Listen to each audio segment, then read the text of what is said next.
Don't just live for tomorrow, or just live in yesterday. Just be glad for all you have that's in today. Hey everyone, Connie here, and welcome to my blind reaction to Season 2, Episode 2 of ReZero. So, first episode, we got introduced to two more Sin Archbishops, Gluttony and Greed. We had already met Sloth prior, which was Petal Goose. And they basically fucked everything up and ate the memories of oh god, what is her name? I can't think of her name right now. The one ally, the woman, I can't think of her name. But they ate her memories, and they ate both the memories and identity of Rem. So no one knows who Rem is outside of what Sugru has told them. And Krush, that's her name, by the way, Krush, she just doesn't remember who she is or who anyone else is because she doesn't have her memories. So things aren't looking great right now. Fellis is really upset about Krush's situation and is trying to do the best he can for her. And that's all we can ask of him. But the alliance continues for now, and they're just trying to figure out what they can do, basically, with everything having gone the way it did. Yeah, Season 2 did not wait to get things started. It definitely kicked things off in a very intense way. And we're just going to kind of have to see how it goes from here. Oh, excuse me. We're just going to kind of have to see where it goes from here. Because I don't know. I don't know what's going to happen going forward. Like I said in the first one, I believe, I know there's a couple characters. I know they exist, basically. I don't know any details about them. But I know they exist because I know, because I follow their English voice actors on like Twitter and stuff, and I know about that. But I don't know anything about the characters, so we'll see those when they appear. And I'm just interested to see what else happens this season because there's so much that season 1 gave us, but there's also a lot that it didn't like give us any closure on. Like we still haven't gotten anything with Elsa, the assassin woman who was at the very beginning of season 1. Basically the first enemy we saw. We still haven't gotten anything more with her. And there's various other characters that we could use some more with as well, some more time with as well. And there's just a lot that has been built up throughout the first season that they just really haven't gotten the chance to go as into yet. The Witch's Cult being a big one. Of course, that easily being able to be gone into more with this one, especially with the introduction of two new Sin Archbishops. So, sorry for all yawning. But yeah, we're going to see what we can expect from this and hope for the best. So let's just get on with it. When the screen fades to black, pause this redirect and go to the description below. Follow the link in the description. I'm going to start this over because I messed up somewhere. When the screen fades to black, pause this redirect and go to the description below. Follow the link to the reaction, and after you watch it, come back here to the redirect and resume play. Because after it fades to black and then fades back in, everything from that point forward will be my afterthoughts and will contain spoilers to the episode. So that being said, thank you so much for tuning in, and I will see you at the reaction. And we are back, and we'll begin with spoilers in 3, 2, 1, now. So, we have just met Echidna, the Witch of Greed. Um, and I knew about Echidna's existence and even the name Echidna and everything because in the dub she's voiced by and I'm probably gonna butcher this name. I'm sorry, Aniris Quinones. I have no clue. I probably butchered that. I'm sorry. But she's the voice actress of Harriet in Ruby, and various other things. Um, but I did not know Echidna was the Witch of Greed. I did not know um, pretty much anything about her. I've seen what she looks like and I knew her name. That's it. Um, but this is big. This is really big. And because think about it, we've been told about a witch before, Satella, the Witch of Envy, and we've seen all these different archbishops of the witches cult now, representing so far sloth, greed, and gluttony. And now we actually meet a witch. It's not the witch we've been told about before. It's a different one. So is there a witch for every sin as well? I have to assume so. That's fascinating.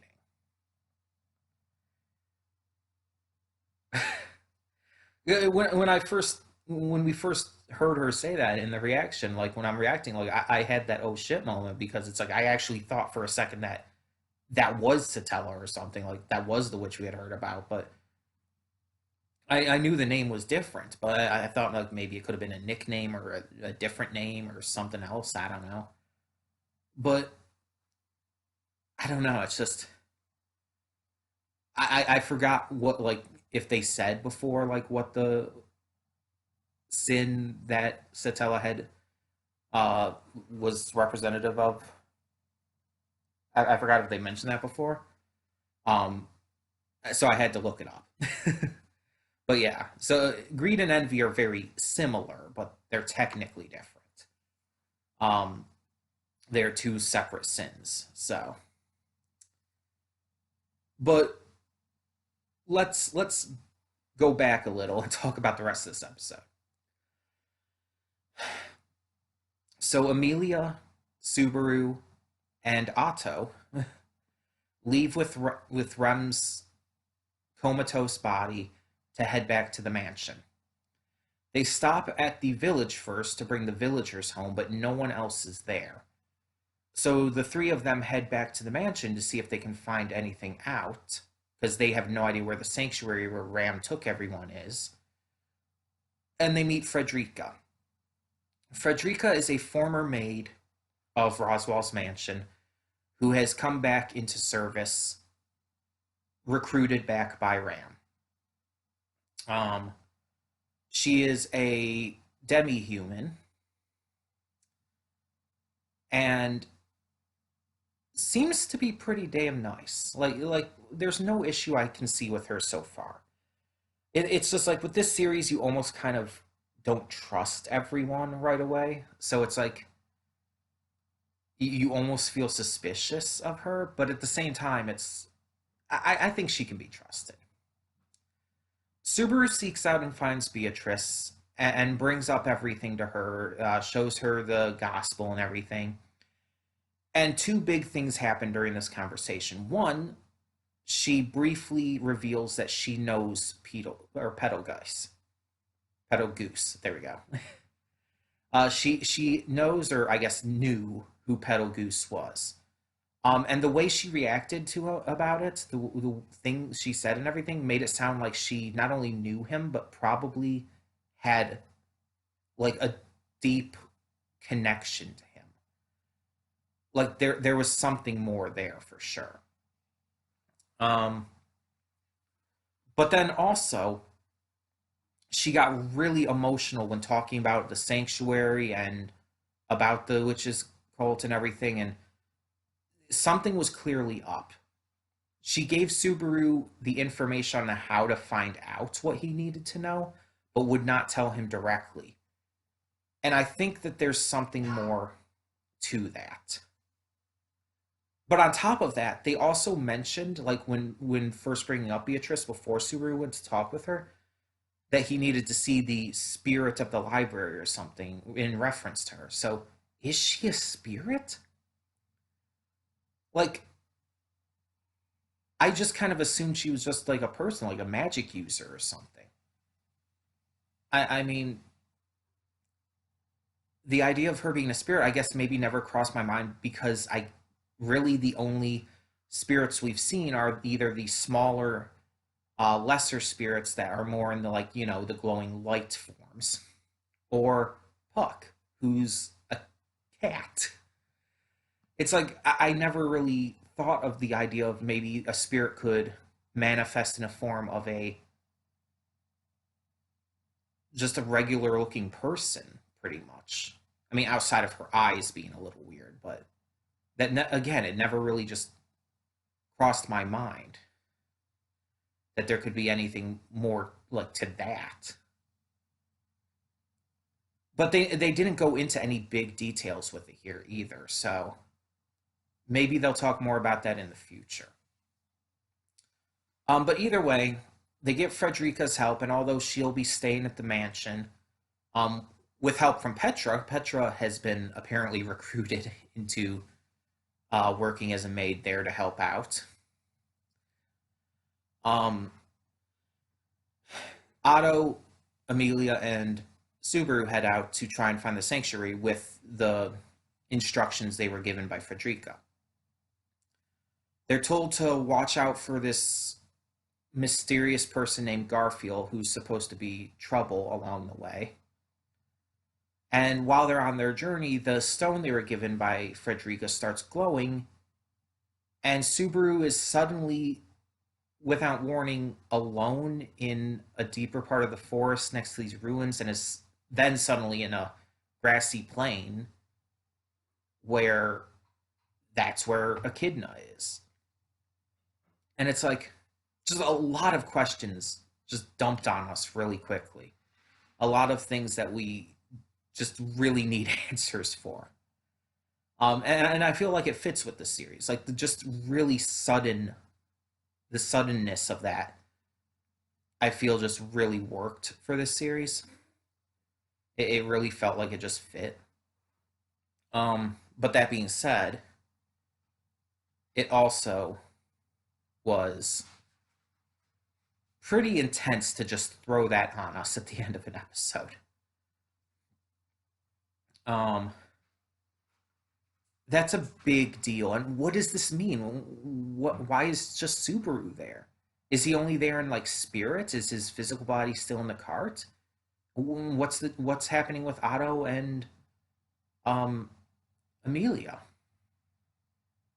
And there was kind of hints that this could have been some kind of trial in the first place by Roswell, but then it's like the crystal ends up again, the glowing, it puts Amelia to sleep and it brings Subaru in contact with the Witch of Greed. Like, what is going on here? There's just so many questions that I'm really lost on. But that's part of this series. I mean, it's what we can expect from ReZero. Um, and then there's the outro part. Again, I don't know if that was supposed to be the outro or intro. If that was an outro, it was intro level quality, which is really unusual because most anime outros suck, honestly. If I'm being honest, I find that most anime outros are pretty boring or just don't represent the anime well. There are exceptions. There are very notable exceptions, but I'm talking for the most part. But this one, like the song, even it sounded like a song that would be used for an intro instead for an opening. And even the visuals looked very much like an opening rather than an outro.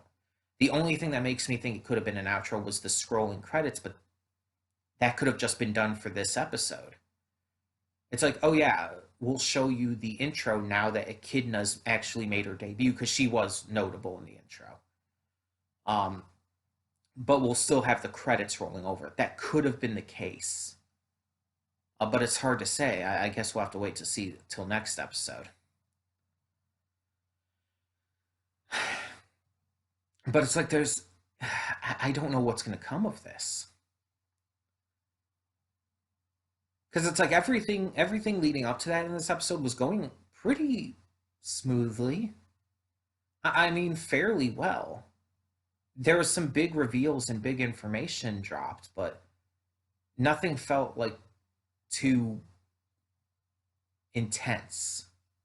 The first episode had some intense stuff in it, but then it kind of calmed down in the second half, and I was expecting us to kind of work back up to the intense stuff.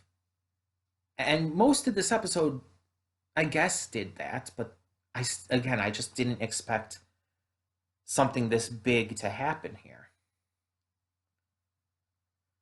Now, the thing is, we've assumed up to this point, being the only witch we've heard of prior to this, that Satella was the one who had this grip on Subaru, who was behind the return by death and his inability to tell others about it. We've assumed that that was Satella, but what if it wasn't? What if it was actually Echidna? Or what if it is Satella and then maybe Echidna doesn't even know about it? I don't know. There's just this opens up an entirely new world of possibilities. There's so much you have to wonder about. And like, how many other witches are there actively taking part in things? And does the witches cult serve all of the witches or just one? And if they only serve one, is it Satella or a different one? Or maybe they serve some of them but not others, or I don't know. Again, this opens up so many possibilities, so many thoughts, that it's hard to know exactly what to expect going forward. And that's not a bad thing by any means. It's a good thing, even. I'm just really lost onto what's going to happen now. I'm really lost as to what to expect.